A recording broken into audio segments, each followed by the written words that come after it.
म्हणजे अजित पवार यांच्या विमान अपघाताला आता जवळपास 3 आठवडे पूर्ण होत आले आहेत. या काळात या अपघाताबाबत अनेक दावे आणि प्रतिदावे समोर आले.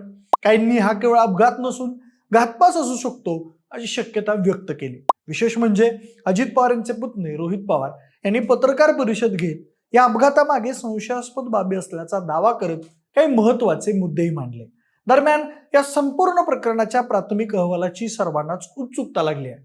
मात्र या तपासासाठी सगळ्यात महत्वाचा पुरावा मानला जाणारा विमानातील ब्लॅक बॉक्स जळालेल्या अवस्थेत सापडल्यामुळे तपासात काही अडचणी निर्माण झाल्याचं समोर आलं होतं. ब्लॅक बॉक्स मधील डेटा मिळाल्याशिवाय अपघाताचं नेमकं कारण स्पष्ट होणं कठीण मानलं जात आहे. त्यामुळेच आता हा ब्लॅक बॉक्स अधिक तपासासाठी परदेशातील अत्याधुनिक प्रयोगशाळेत पाठवण्याची प्रक्रिया सुरू करण्यात आली आहे असं देखील बोललं जात होतं. याच दरम्यान भारताच्या aircraft accident investigation bureau AAIB ने एक महत्वाची माहिती दिली आहे. त्यामुळे खरंच हा घातपात होता का अशी शंका उपस्थित झाली आहे.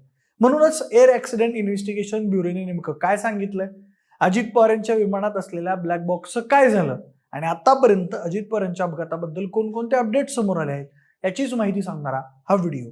नमस्कार, मी प्रथमेश आणि तुम्हाला तर माहिती आहे आपला विषयच भारी. म्हणजे 28 जानेवारी 2026 हा दिवस राज्यासाठी अत्यंत धक्कादायक ठरला. कारण याच दिवशी राज्याचे उपमुख्यमंत्री अजित पवार यांच्या लिअरजेट 45 या खासगी विमानाचा बारामती इथं भीषण अपघात झाला. या अपघातात अजित पवार यांचा दुर्दैवी मृत्यू झाला आणि संपूर्ण राज्यात शोककळा पसरली. सुरुवातीला प्राथमिक अंदाजानुसार हा अपघात विमानातील तांत्रिक बिघाडामुळे झाला असावा असा संशय व्यक्त करण्यात आला होता. मात्र जसजसे दिवस पुढे जाऊ लागले तसतसे अपघाताबाबत अनेक नवीन खुलासे समोर येऊ लागले. काही माध्यमांनी आणि राजकीय वर्तुळातून हा केवळ अपघात नसून घातपात असू शकतो अशी शक्यता व्यक्त केली. विशेष म्हणजे अजित पवार यांचे पुतणे आणि आमदार रोहित पवार यांनीही पत्रकार परिषद घेत या अपघातात घातपाताचा संशय असल्याचं स्पष्टपणे सांगितलं आणि तपासाच्या पारदर्शकतेवर प्रश्नचिन्ह उपस्थित केले. तर काँग्रेसचे प्रवक्ते अतुल लोंढे यांनी VSR कंपनी ब्लॅक बॉक्स बंद करायची असा देखील दावा केला. यावर बोलताना रोहित पवार यांनी ब्लॅक बॉक्स बंद ठेवता येत नाही.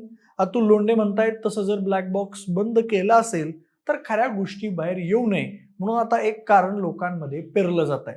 ब्लॅक बॉक्स बंद करता येत नाही, पण जर ब्लॅक बॉक्स बंद केल्यामुळे चौकशी करता येत नसेल तर हा घातपातच आहे असं सांगितलंय. दरम्यान या संपूर्ण प्रकरणाची चौकशी भारतातील अधिकृत तपास संस्था एअरक्राफ्ट ऍक्सिडेंट इन्व्हेस्टिगेशन ब्युरो म्हणजेच AAIB मार्फत सुरू आहे. मात्र या तपासाबाबत कोणतीही प्राथमिक माहिती समोर येत नसल्यामुळे अनेकांकडून नाराजी व्यक्त केली जात होती.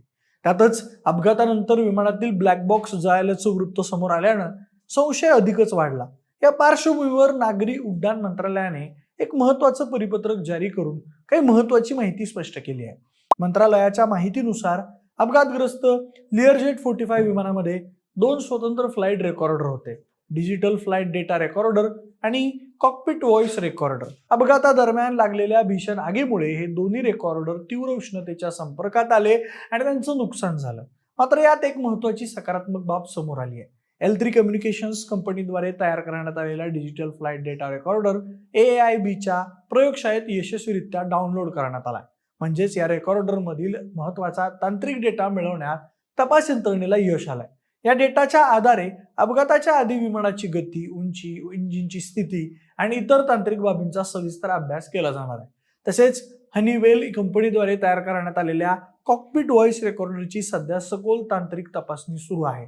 या रेकॉर्डर मधील डेटा पुन्हा मिळवण्यासाठी संबंधित उत्पादक कंपनीच्या अधिकृत प्रतिनिधींशी संपर्क साधण्यात आलाय आणि विशेष तांत्रिक मदतीनं हा डेटा रिकव्हर करण्याचा प्रयत्न सुरू आहे. यामुळे आता या अपघाताचं खरं कारण समोर येण्याची शक्यता अधिक वाढली आहे.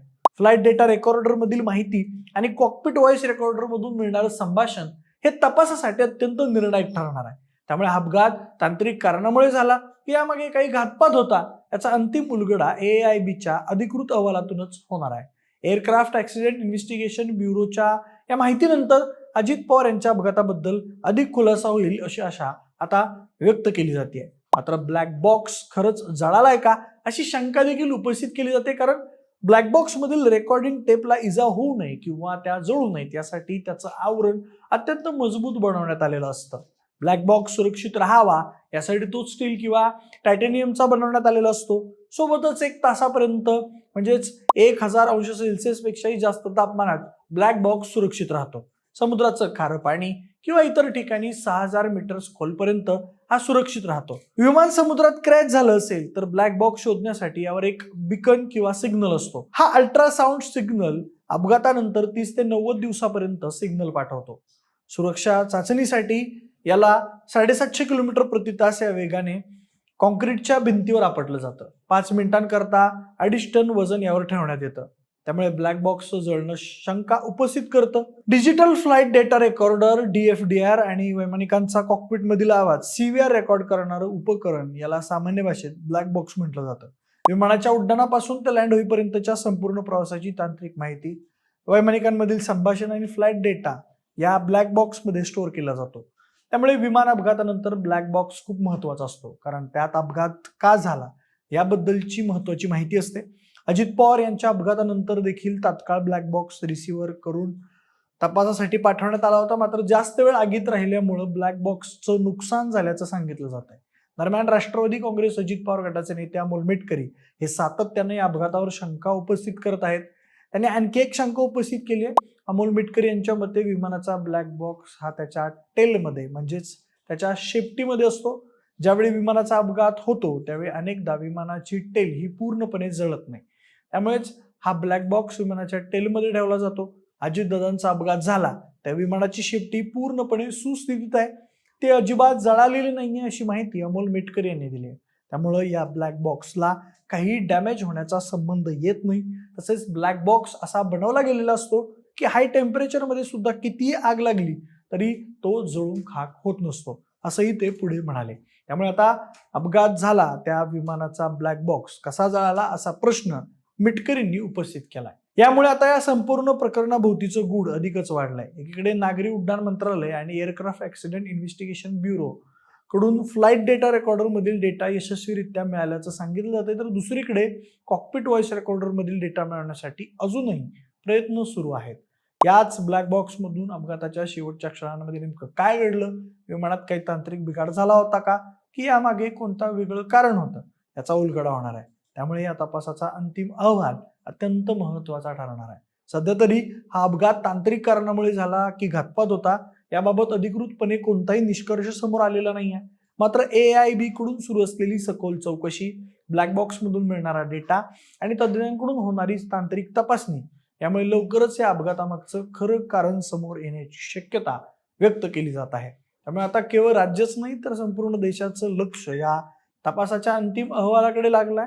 अजित पवार यांच्या विमान अपघातामागचं खरं सत्य नेमकं काय आहे, ब्लॅक बॉक्स मधून नेमकी कोणती माहिती समोर येणार आहे आणि अपघात होता की नेमका घातपात याचा अंतिम उलगडा येत्या काही दिवसात होऊ शकतो. या प्रकरणातील प्रत्येक महत्वाच्या अपडेट्स आम्ही तुमच्यापर्यंत पोहोचवतच राहू. बाकी तुम्हाला काय वाटतं, हा अपघात होता की घातपात, तुमचं मत आम्हाला कमेंट बॉक्समध्ये नक्की सांगा. सोबतच आपल्या विशेष भारीच्या YouTube चॅनलला सबस्क्राईब करायला अजिबात विसरू नका. धन्यवाद.